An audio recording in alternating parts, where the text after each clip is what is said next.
ایک بات تو یہاں یہ سمجھ میں آئی کہ پیارے پیغمبر صلی اللہ تعالی علیہ وسلم جب تک نہیں آئے صحابہ انتظار میں بیٹھے رہے۔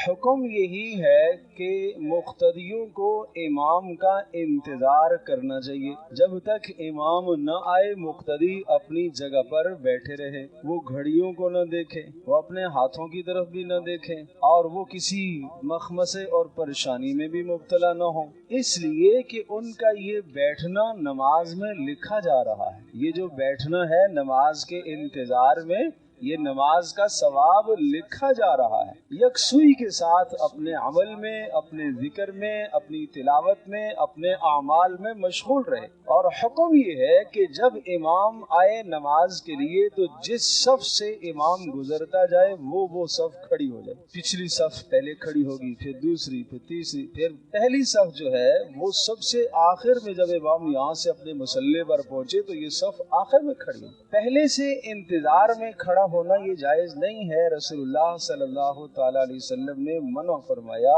آپ علیہ السلام نے فرمایا لا تقوموا حتی ترونی، تم اس وقت تک نماز کے لیے مت کھڑے ہوا کرو جب تک مجھے آتا دیکھ نہ لو۔ یہ آپ نے ادب بتایا ہے مسجد کا۔ تو کبھی کبھی یہ منظر دیکھنے میں آتا ہے کہ امام کو آنے میں تاخیر ہو گئی، تاخیر بھی ہو سکتی ہے، امام بھی انسان ہے، وضو کا کوئی حادثہ پیش آ سکتا ہے، کوئی بھی تاخیر ہو سکتی ہے۔